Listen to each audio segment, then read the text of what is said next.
नमस्कार, मैं स्नेहा और आप देख रहे हैं द फैक्ट इंडिया।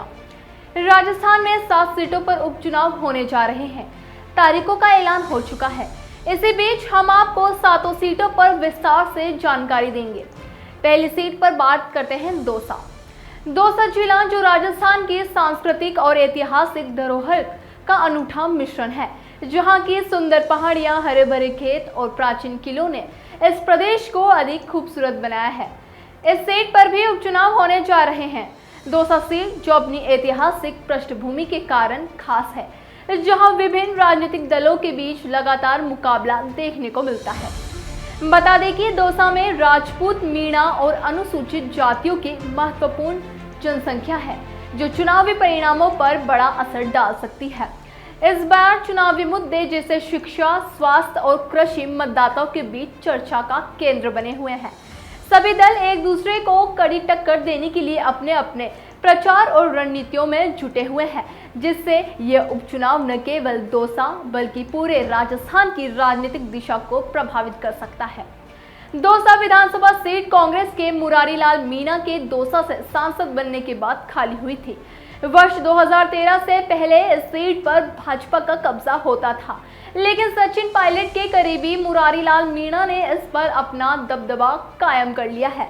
पिछले 10 वर्षों में बीजेपी यहां काफी कमजोर हुई है। दौसा सीट पर एसटी वोटरों की संख्या सबसे ज्यादा है। यहां वर्ष 2024 में पुरुष मतदाताओं की संख्या 1,29,422 और महिला मतदाताओं की संख्या 1,16,590 है। दौसा विधानसभा में अनुसूचित जाति मतदाताओं की संख्या करीब 49,571 है। वहीं अनुसूचित जनजाति मतदाताओं की संख्या यहां करीब 57,530 है। वहीं मुस्लिम मतदाताओं की बात करें तो उनकी संख्या है 9,311। दौसा विधानसभा सीट से कांग्रेस ने डीसी भेरवा को अपना उम्मीदवार बनाया है, जिससे चुनावी मैदान में कांटे की टक्कर देखने को मिल सकती है। दिलचस्प बात है कि बेरवा और उनके प्रतिद्वंदी भाजपा के जगमोहन मीणा दोनों के लिए एसएससी और एसटी मतदाता महत्वपूर्ण है, जिनकी संख्या दौसा में लगभग बराबर मानी जाती है। दौसा ने राजस्थान में होने वाले विधानसभा चुनाव के लिए अपने सभी 7 उम्मीदवारों के नामों की घोषणा कर दी है। दौसा सीट से दीनदयाल उर्फ डीसी भेरवा को पार्टी का टिकट मिला है। बेरवा को 2 दिन पहले ही कांग्रेस आलाकमान ने टिकट मिलने की सूचना दी थी। इस खुशी में उनके घर में पहले से ही जश्न का माहौल था। उन्होंने दौसा के गणेश मंदिर, पपलाज माता मंदिर और देवनारायण मंदिर में दर्शन करके अपनी चुनावी यात्रा की शुरुआत की। आपको बता दें कि डीसी बेरवा दौसा पंचायत समिति के प्रधान रह चुके हैं। वर्तमान में उनकी पत्नी बीना बेरवा लवण पंचायत समिति की प्रधान है। उनके पिता किशनलाल बेरवा भी दौसा के प्रधान रहे हैं और कांग्रेस पार्टी के टिकट पर विधानसभा चुनाव लड़ चुके हैं। हालांकि उन्हें हार का सामना करना पड़ा था। इस बार कांग्रेस पार्टी ने सामान्य सीट से अनुसूचित जाति वर्ग के डीसी भेरवा को टिकट दिया है, जिससे दौसा का मुकाबला दिलचस्प हो गया है। चुनावी रणभूमि में एक तरफ भाजपा के जगमोहन मीणा है तो दूसरी तरफ कांग्रेस के डीसी बेरवा।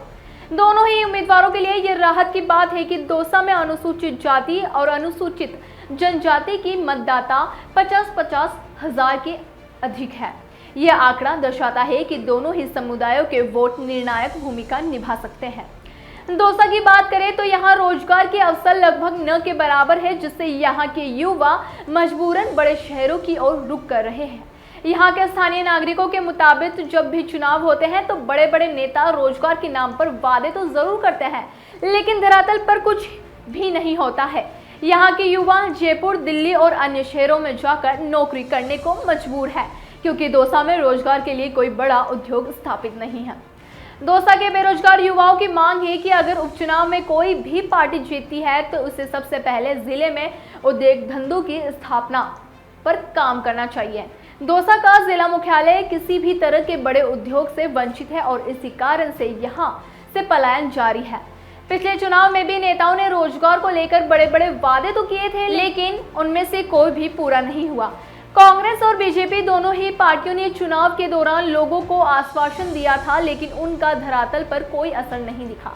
दौसा जिले के लोगों का कहना है कि अगर भांडारेज, बांदीकुई, लालसोट, सिकराया, महुआ जैसे कस्बों में छोटे उद्योगों की स्थापना की जाती है तो स्थानीय लोगों को रोजगार मिल सकता है। इससे युवाओं को अन्य शहरों में जाकर काम करने की आवश्यकता नहीं होगी और वे अपने ही गांव में रहकर रोजगार प्राप्त कर सकेंगे। जैसे जैसे दौसा के उपचुनावों की तारीखें नजदीक आ रही है, राजनीतिक तापमान बढ़ता जा रहा है। क्या कांग्रेस के डीसी भेरवा अपने परिवार की राजनीतिक विरासत को आगे बढ़ा पाएंगे या बीजेपी के जगमोहन मीणा ने उनकी चुनौतियों को पराजित कर सत्ता की बागडोर वापस अपने हाथ में ले लेंगे? इस बार की चुनावी जंग सिर्फ वोटिंग तक सीमित नहीं है, ये स्थानीय युवाओं के भविष्य, रोजगार के अवसरों और दौसा के विकास की दिशा को भी तय करेंगे। अब यह देखना होगा कि कौन सा दल इस बार वोटरों के दिल को जीतने में सफल होता है और दौसा की धरती पर नए विकास की किरणें लाने में कामयाब होता है। चुनावी नतीजों की घंटी करीब है। क्या दौसा अपने इतिहास को दोहराएगा या एक नई कहानी लिखेगा? अभी के लिए मुझे दीजिए इजाजत और बने रहिए हमारे साथ और देखते रहिए हमारे चैनल द फैक्ट इंडिया को। धन्यवाद।